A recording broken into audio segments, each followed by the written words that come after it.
Nah, guys, kembali lagi di channel Aprisitorus, di mana channel ini akan memberikan diri kamu suatu informasi baik dari pekerjaan, asmara, keuangan, serta kehidupan diri kamu secara general.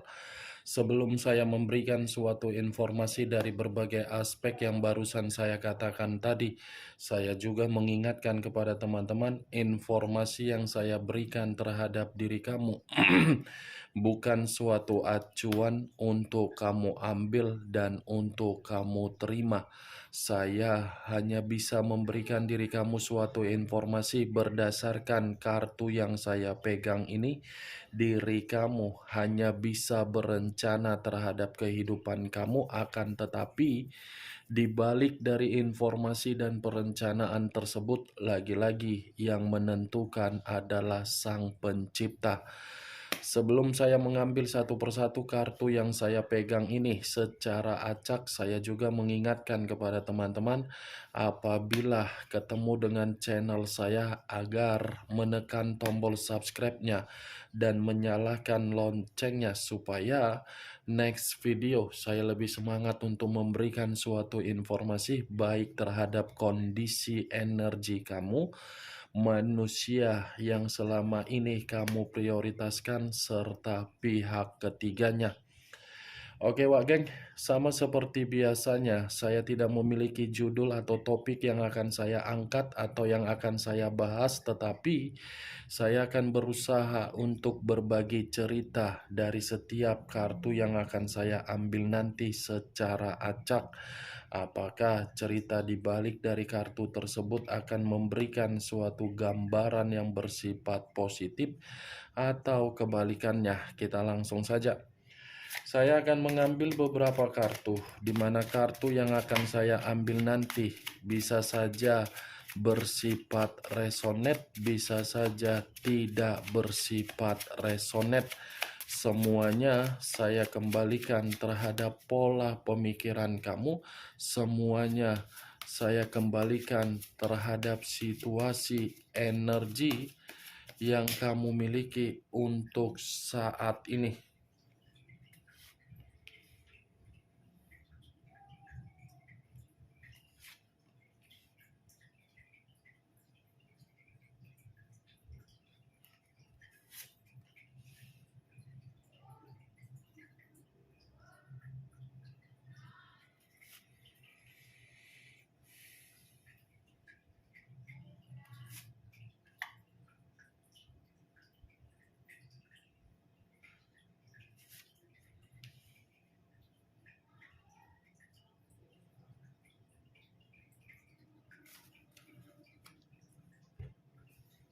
Nah, guys, di depan saya ini sudah ada beberapa kartu yang sudah saya ambil secara acak satu persatu dari tumpukan kartu yang saya pegang tadi.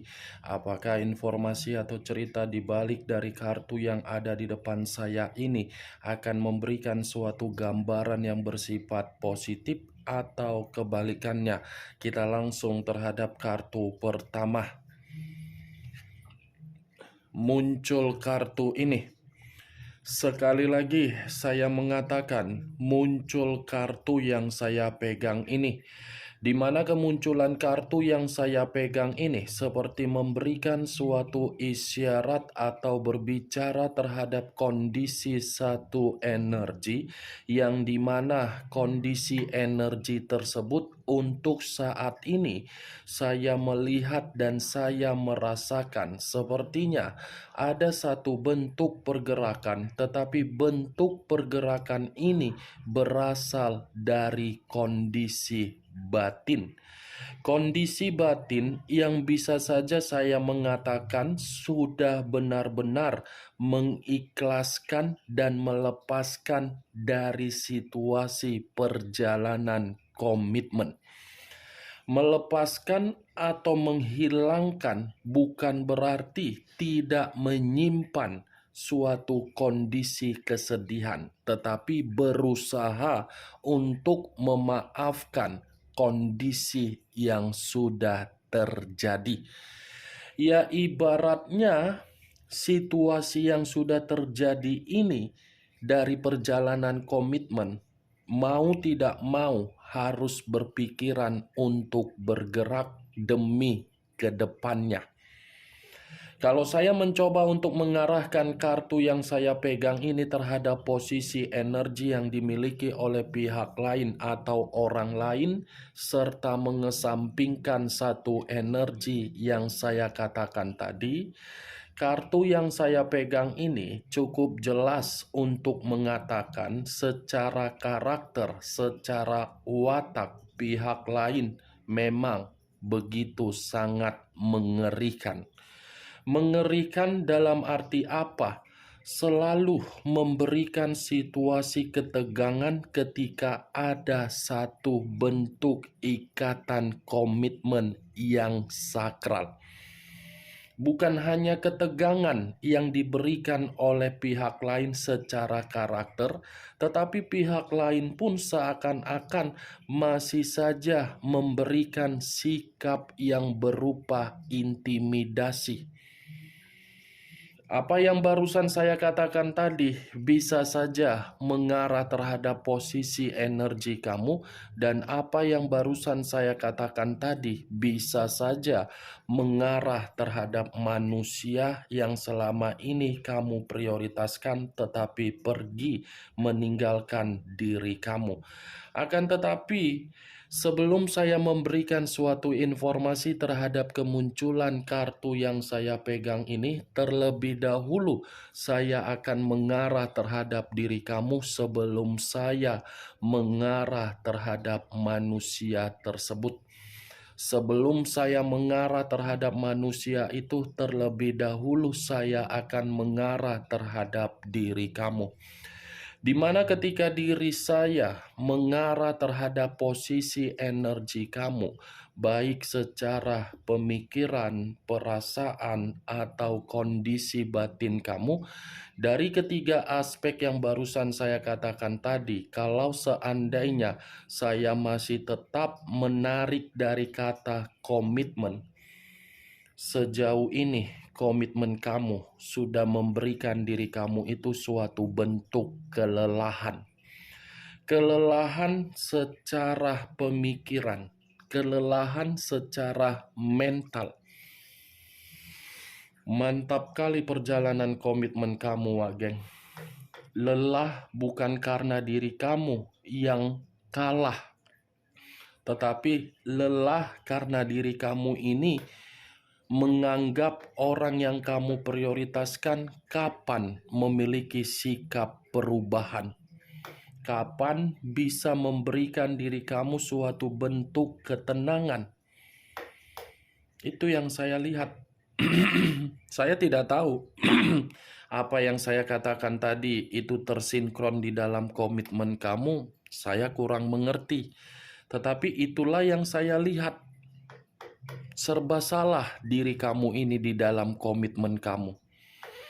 Mencoba untuk menetralkan kondisi komitmen kamu agar komitmen kamu sama-sama menikmati kehangatan, tetapi usaha yang kamu lakukan untuk menetralkan kondisi komitmen kamu lagi-lagi membuat diri kamu bertolak belakang.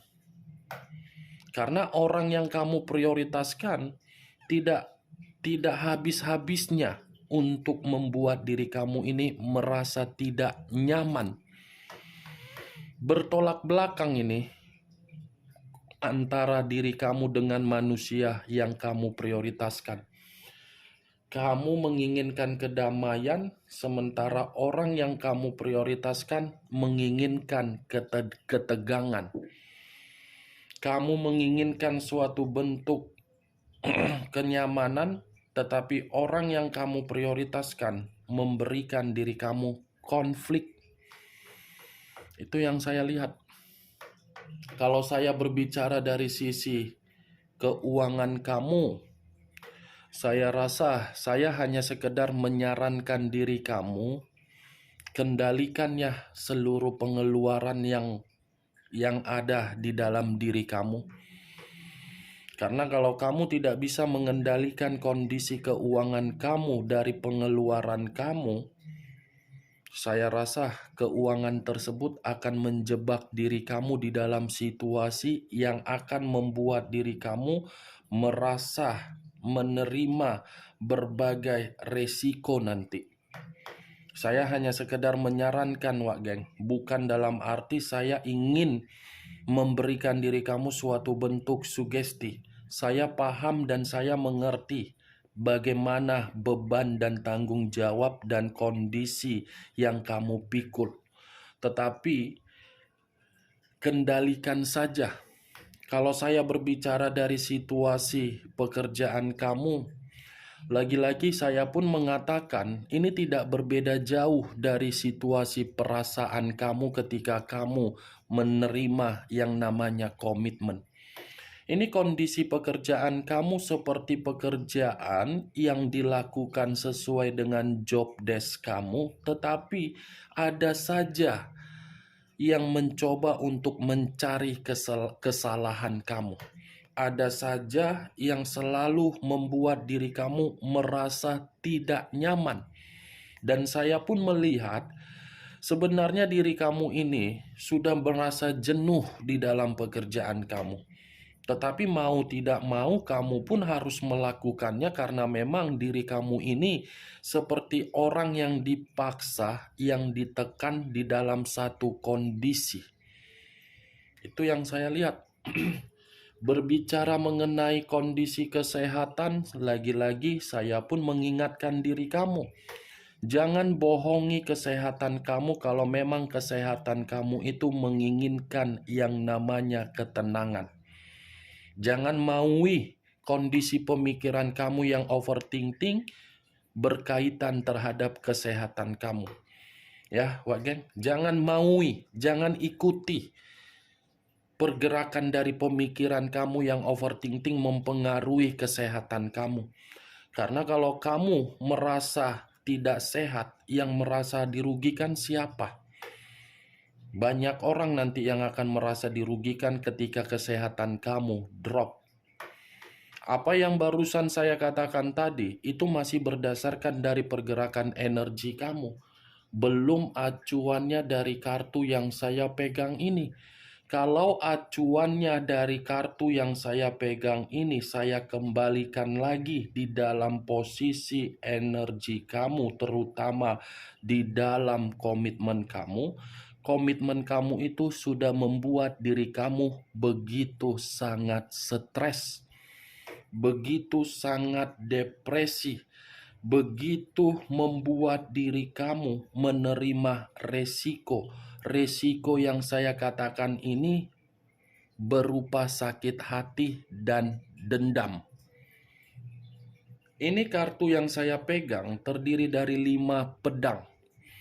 Yang dimana 5 pedang ini seakan-akan komitmen kamu penuh dengan rintangan, penuh dengan intimidasi, tetapi mengharuskan diri kamu melakukan pengorbanan.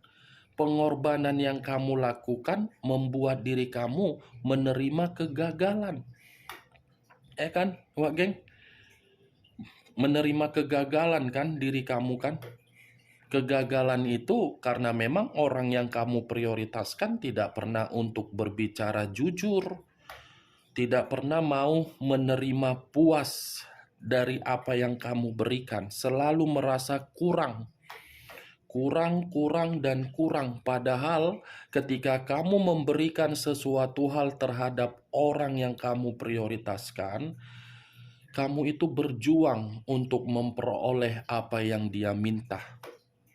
Yang dimana perjuangan kamu kadang kaki di atas, kepala di bawah, semua kamu pertaruhkan, tetapi pemberian kamu seperti tidak dihargai dan dianggap sepele. Maaf kalau saya berbicara secara tidak sopan atau kasar, tetapi kalau berbicara mengenai kenyataan, mungkin perkataan saya tadi tersinkron. Coba kamu lihat bagaimana posisi gambar di dalam kartu yang saya pegang ini. Seperti inilah kondisi kamu memegang posisi kepala. Karena memang posisi kepala yang dipegang ini sudah tidak tahu lagi dan sudah tidak tahan lagi melihat situasi yang sedang terjadi.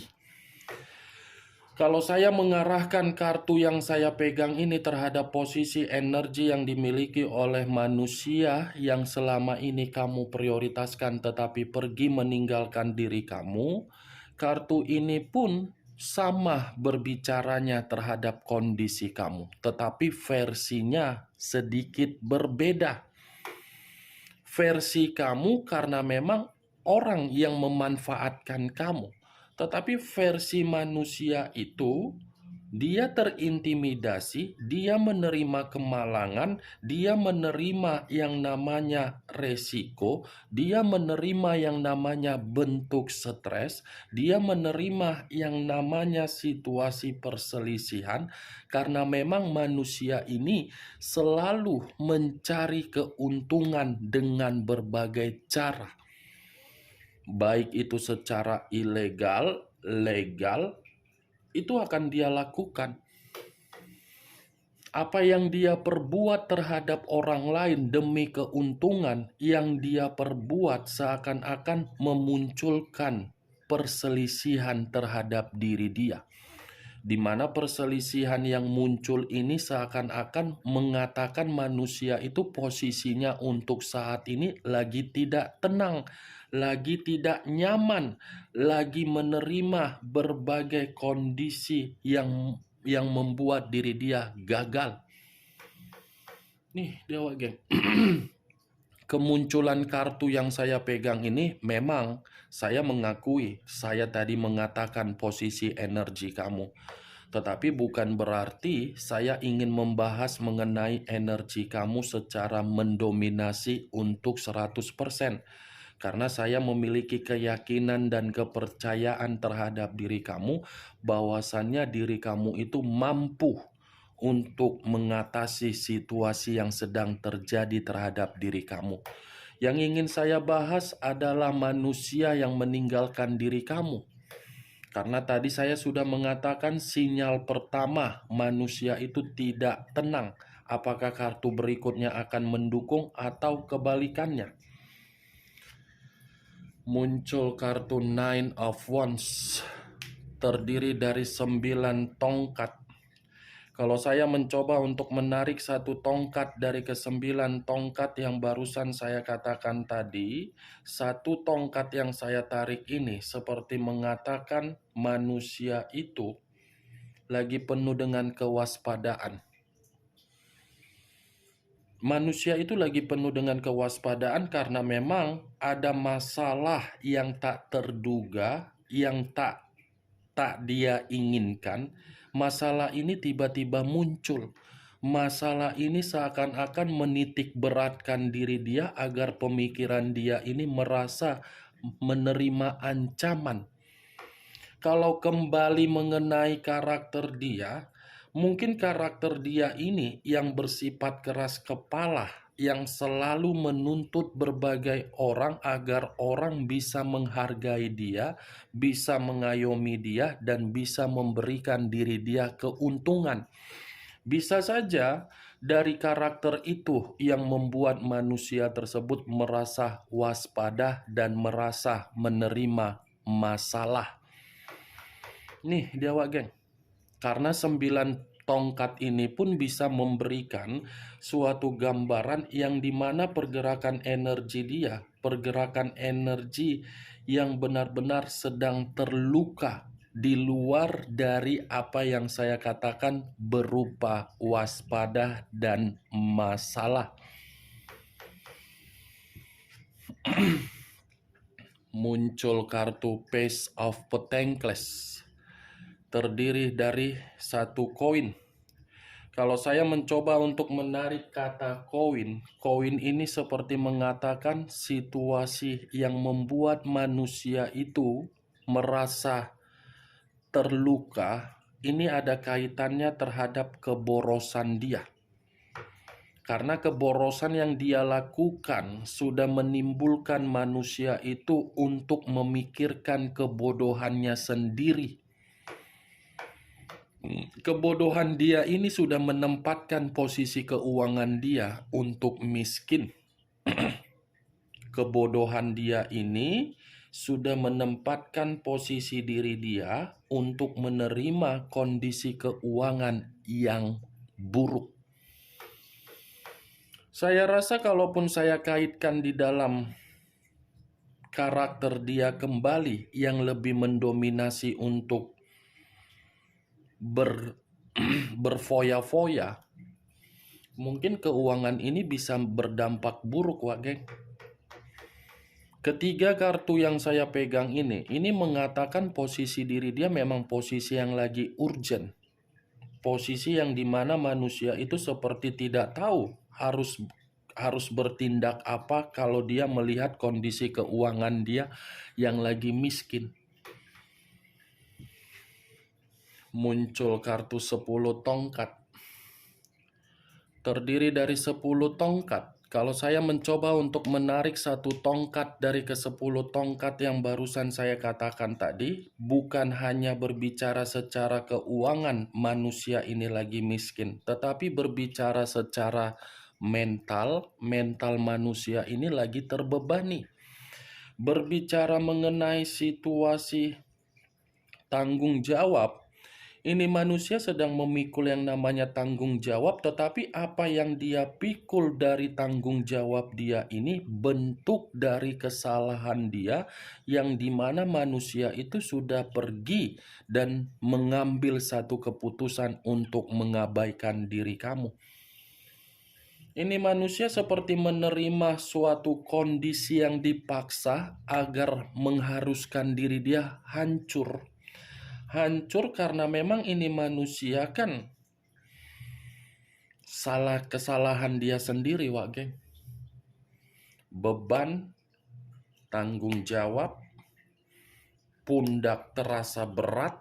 Ya, kalau saya mencontohkan suatu mobil kontainer, kamu tahu kan mobil kontainer kalau kapasitasnya melebihi batas, secara otomatis kontainer itu bagaimana?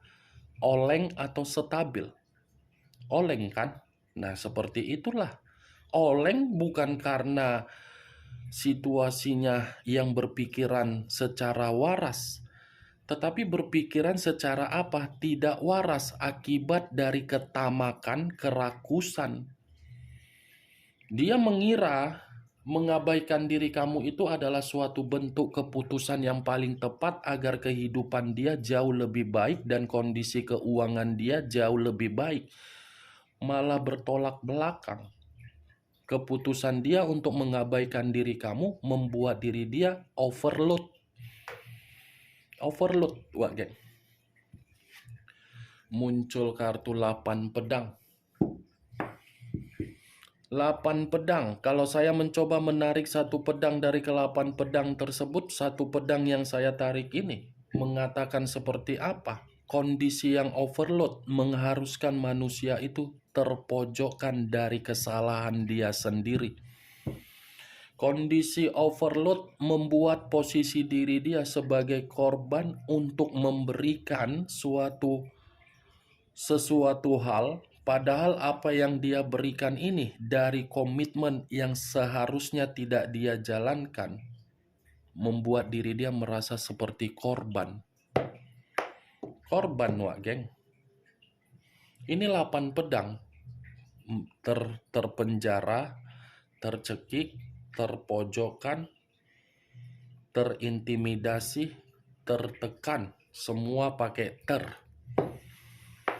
Ya, ibaratnya posisi dia ini bukan hanya overload tetapi mencekik.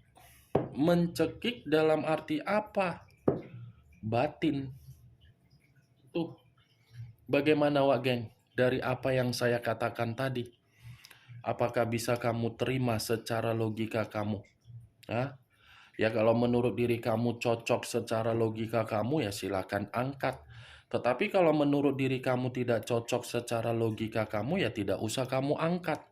Anggap saja apa yang saya katakan tadi sebagai gibahan yang tidak berfaedah, gibahan yang tidak berkualitas. Setidaknya 5 kartu yang saya pegang ini semua diawali dari manusia itu yang terlalu hobi untuk bersenang-senang atau boros.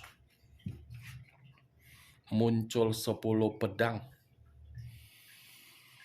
Kartu terakhir yang keluar adalah 10 pedang. Kalau saya mencoba menarik satu pedang dari ke-10 pedang yang barusan saya katakan, satu pedang yang saya tarik ini seperti mengatakan kondisi diri dia, kondisi yang sedang dihianati.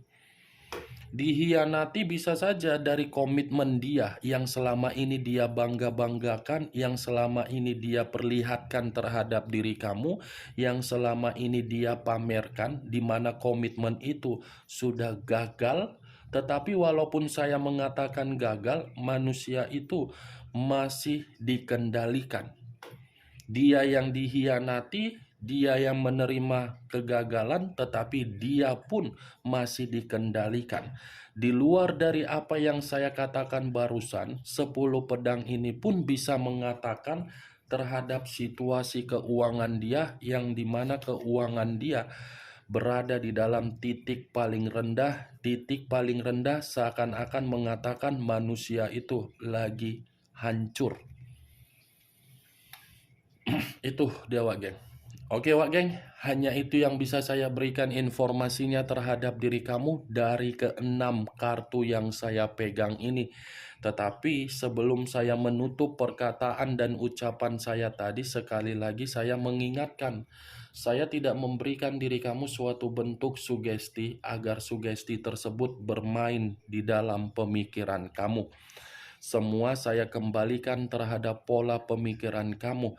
Yang positif ambil, yang negatif buang. Sekian dulu informasinya.